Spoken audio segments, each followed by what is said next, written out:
Hola, muy buenas tardes. Perdón por el dedito ahí que me anduvo cruzando. Bueno, este video es el que preparé como para señalar algunas dudas o explicar mejor los trabajos de tecnología de quinto a octavo. Les había presentado el video respecto a las actividades de arte. Si no lo ha visto, también va a estar disponible en la página para que lo revisen. Señalar primero que todo lo mismo que señalé en el otro video, cualquier duda al correo profesorhectorhidalgo@gmail.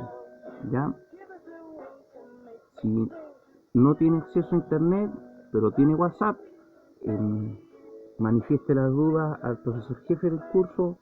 Me he comunicado yo con algunos espero que los audios que les grabé para resolver alguna duda hayan sido de utilidad. Ya, entonces paso a detallar. Actividad de quinto básico. Esto es bastante sencillo. Miren, les leo. Dice: los estudiantes deben investigar y definir los conceptos software y hardware. Básicamente es eso. ¿Cuál es la diferencia entre uno y otro? Ahí señalo: de hacer definiciones textuales tendrán que señalar el libro o página de donde fue extraída la información. ¿Por qué? Porque no pueden violar los derechos de autor. ¿Qué significa eso? Que si yo estoy utilizando a propiedad intelectual de otra persona y no aviso, estaría violando una ley.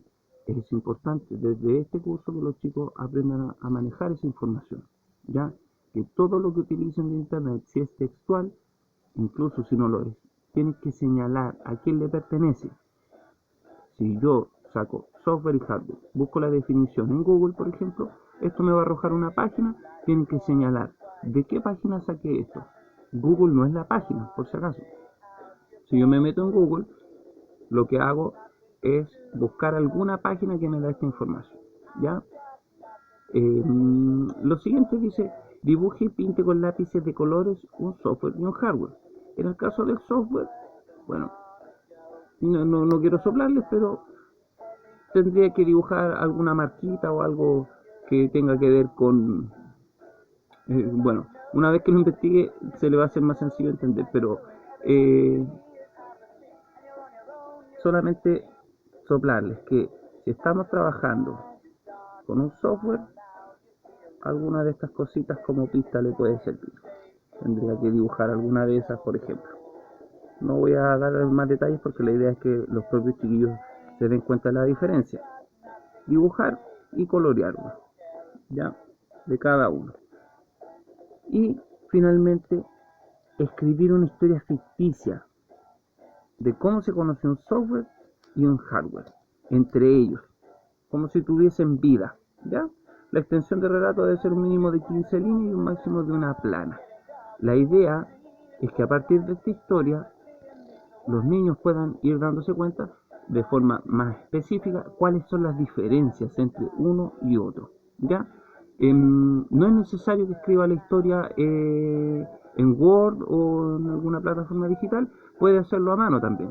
Recordarles, al igual que en el video anterior ya lo señalé, la manera en la que yo voy a realizar esto es a través de fotografías. Así que si el relato lo escribe a mano, le saco una foto. Lo ideal es que sean por lo menos unas 3 o 4 fotos, para yo elegir cuáles son las más claras. La idea es que se escribe eh, con letra ligada, manuscrita, por favor, lo más claro posible para poder revisarlo. ¿Ya? Vamos a continuar con el sexto básico. En el sexto, aquí lo que se señala es que tienen que realizar una infografía. ¿Sobre qué? Dice: los estudiantes deben investigar sobre lo que son los softwares de presentación y definir eso. Específicamente software de presentación, ¿ya? No confundir. No estamos hablando de cualquier software. En la siguiente indicación dice: escoger un software de presentación e investigar su historia. A partir de la información recolectada deberán crear una infografía. Bueno, la infografía debe contar con la siguiente información mínima, que aparece aquí como preguntas. Las preguntas las puede resolver en su cuaderno, no tienen que ir en la infografía. Simplemente las preguntas son para que usted se guíe. ¿Quién creó el software de presentación que investigaste? ¿En qué año se creó? ¿Para qué sirve el software de presentación que elegiste? ¿A quiénes ayuda el software de presentación? ¿Ha evolucionado? ¿Todavía se usa o ya está obsoleto? ¿Qué quiere decir obsoleto? Que ya nadie lo ocupa, que es un programa que pasó a ser parte del pasado. Aquí les di un ejemplo de una infografía específicamente del músico y artista John Lennon. ¿Por qué no les di un ejemplo sobre un objeto específicamente o sobre un software? Porque hubiese sido como de alguna forma influenciarlos de mala manera, haciéndoles parte del trabajo, cosa que no corresponde, porque la idea es que usted mismo vaya trabajando la estética de su trabajo como mejor le parezca. ¿Ya? Una foto, en este caso, sería, por ejemplo, del software en grande y algunas pequeñitas, no sé, del creador, de las personas a las que ayudó, etcétera. Si no tiene imágenes, lo ideal es que vaya trabajando con dibujos, con recortes, por ejemplo, del diario, se puede ayudar. Insistir, al igual que en el video anterior lo señalé, no, no se haga problemas por los materiales. Si no tiene materiales, ocupe lo que tenga a mano. ¿Ya? Aquí lo importante es aprender sobre software de presentación y la utilidad que tiene para las personas. Ese es el objetivo del trabajo. Yo no voy a evaluar que usted lo haya hecho con los mejores materiales o con los peores. ¿Ya? Es importante la estética del trabajo, evidentemente, pero no es lo principal. Por eso destaco aquí con negrito. ¿Qué es lo importante? Que aprenda cuáles son los software de presentación, y para mí la mejor forma de averiguarlo es revisando el trabajo que debiesen estar haciendo y que debiese estar ya prácticamente terminado. ¿Ya? Paso a séptimo básico. Un segundito. Ok. Aquí, en este, señalo. Dice, los estudiantes deben crear una encuesta con mínimo 5 preguntas orientadas a la identificación del problema tecnológico en el lugar donde viven. ¿Qué significa un problema tecnológico? Un problema tecnológico es cuando algún objeto, sea eléctrico o no, tiene alguna falla. Un problema tecnológico, por ejemplo, de la casa podría ser perfectamente, no sé, la patita de la mesa. Ya les estoy soplando, pero es un ejemplo más esclarecedor en el caso de que alguno se haya hecho problemas. ¿Ya? Aquí di unas instrucciones bien específicas. Dice, la entrevista debe realizarse a 3 personas diferentes como mínimo. Evidentemente, si en la casa no viven más de 3 personas, se le hace a 2 nomás. Porque no les voy a pedir que salgan a preguntarle a personas, a los vecinos, a nadie. Usted se tiene que cuidar, se tiene que quedar en la casa. Si usted vive con una sola persona, bueno, tendrá que hacerlo con esa persona. ¿Cuál es el problema que se genera con eso? Que no va a haber un contraste de respuestas. Sin embargo, usted mismo puede tener una opinión quizás distinta o parecida a la persona que entrevistó. Pero insistir, no salir de la casa. El trabajo se hace dentro de ella, con las personas que viven. Entonces, mínimo 3 personas, si es que hay 3 personas en la casa. Si hay 5, no me entreviste a las 5 personas. Solamente 3. ¿Ya? Aquí especifiqué, ojalá tuviesen diferencia de edad, género, para contrastar respuestas. Si no es el caso, simplemente no es el caso. Aquí sí, bien importante, las preguntas deben ser abiertas. ¿Qué quiere decir? Si yo ya sé que la mesa está mal, que está rota, que está cojeando, perdón, yo no puedo preguntarle a la persona, eh, ¿usted encuentra que la mesa está coja? Porque la persona le va a responder que sí, ¿cierto? Le va a responder simplemente sí o no. Esas no son respuestas abiertas, porque básicamente la pregunta está mal realizada. Tienen que ser preguntas que puedan prestarse para un análisis. Como por ejemplo, abordando el mismo ejemplo de la mesa, es, eh, bueno, si tuviésemos que hacer algo con esta mesa, ¿qué preferirías hacer tú con ella? ¿Cambiarla por otra o arreglar la que tenemos, y por qué? Ya, ahí tenemos una pregunta un poco más abierta. Traten de no copiarme el ejemplo, porque la idea es que sean preguntas que se les ocurran a ustedes. Continúo. Las preguntas evidentemente deben ser claras. Ya, la entrevista debe tener un respaldo de audio y o video. Yo sé que la mayoría tiene el celular, sean del estudiante o del apoderado. el video ocupa un montón de espacio, así que simplemente puede ser el audio. ¿Para qué? Para tener un respaldo del trabajo hecho. Yo básicamente lo que voy a revisar es el audio, donde se realizan las preguntas o las respuestas y el análisis posterior que puede grabarlo dentro del mismo audio. Aquí dice, una vez realizadas las entrevistas tendrá que reflexionar ante las respuestas, respondiéndose preguntas tales como ¿por qué para esta persona es relevante el problema tecnológico que señaló? ¿Son pertinentes las soluciones que propone? ¿Estoy de acuerdo con las apreciaciones de esta persona? Y ahí fundamentarlo. ¿Existen grandes diferencias entre las respuestas de una y otra persona entrevistada? ¿Por qué habrá ocurrido así? Entonces, el trabajo consiste, resumo, 5 preguntas dirigidas a 3 personas en torno a un problema tecnológico que ya lo señalé. ¿Ya? No son, insistir, lo de la mesa es un ejemplo. Hay miles de problemas tecnológicos que pueden tener que ver con aparatos electrónicos también. Ahí usted puede orientarlos hacia el lado que prefiera. Entonces, estas entrevistas usted las graba y finalmente usted, a partir de estas preguntas, puede hacer una reflexión. Estas preguntas solamente son ejemplos.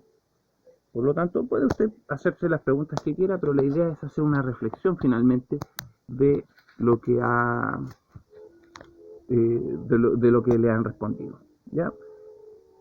Y paso por último al octavo.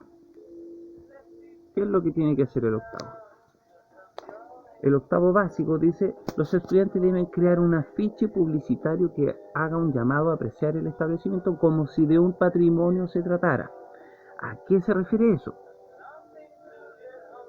Primero, aquí al final les dejé un texto que se llama Patrimonio y Cultura, que pertenece a los planes y programas del Mineduc, ¿ya? Por lo tanto, es un texto que está acorde con el planteamiento del Ministerio de Educación.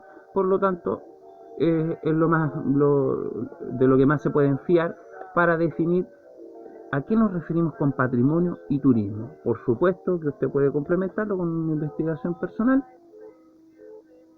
Lea ese texto y a partir de eso hágase las siguientes preguntas. ¿Qué tipo de patrimonio sería el establecimiento? ¿Qué hace por la comunidad? ¿Por qué debiese ser recordado para la posteridad? Para el futuro, ¿cierto? ¿Qué cambios debieran hacerse para que sea considerado valioso para el resto de la comunidad? Sabemos que el colegio es considerado valioso para el resto de la comunidad, pero ¿cómo podríamos llegar a hacer que la comunidad aprecie el colegio como si de un patrimonio se tratara? ¿De qué manera otros inmuebles se han convertido en patrimonio? ¿Ya? Investigarlo por ahí. Si no tiene internet, puede consultar en algún libro, ver algunas cosas, algún libro que tendrá en la casa. Deben aparecer algunos inmuebles antiguos que hoy en día son atracción turística. Revisen en esos libros. ¿Por qué? Por ejemplo, las ruinas de Atenas se habrán convertido en patrimonio y en un sector que es muy concurrido por la gente. ¿Ya? Se podrá establecer una relación entre el establecimiento como patrimonio, el turismo y la tecnología.